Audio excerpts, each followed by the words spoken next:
তো আমরা আজ সকাল সকালই একটু রেডি হয়ে গিয়েছিলাম, আজ পুজো দিতে যাব। মা যে মঙ্গলবার করে জ্যৈষ্ঠ মাসের, সেই জন্য। সব মঙ্গলবার পুজো দিতে আসা হয় না, আজ মা সকালেই বলল যে আজ মঙ্গলবার, তাহলে যাই এই যে আমরা এসে গেছি মন্দির এরিয়ায়।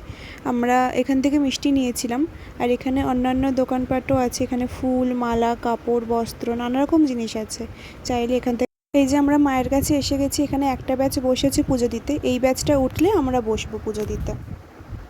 ওই ব্যাচটা উঠে গেছে, আমরা এখন বসে গেছি পুজো দিতে, এবার পুজো শুরু হবে। আমাদের সবার পুজো দেওয়া হয়ে গেছে, এবার সবাই একে একে গিয়ে ওখানে মায়ের পা ছুঁয়ে প্রণাম করতে হবে। আরও অনেকগুলো দেবদেবীর মূর্তি আছে, যেমন এইটা মা দুর্গার মূর্তি, এরপর আছে নরসিংহ। এখানে আছেন বাবা দুলাল ও তার স্ত্রী, যারা মাকে প্রতিষ্ঠা করেছিলেন।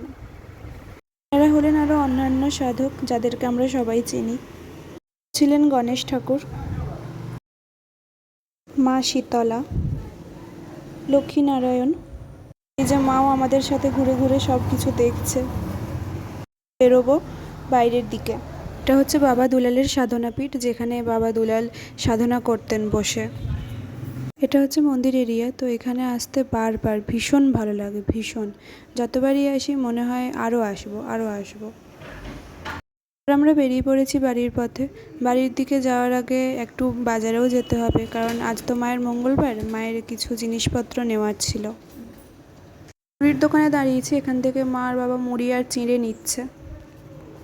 এবার এসেছি ফলের দোকানে, এখান থেকে কিছু ফলও নিতে হবে।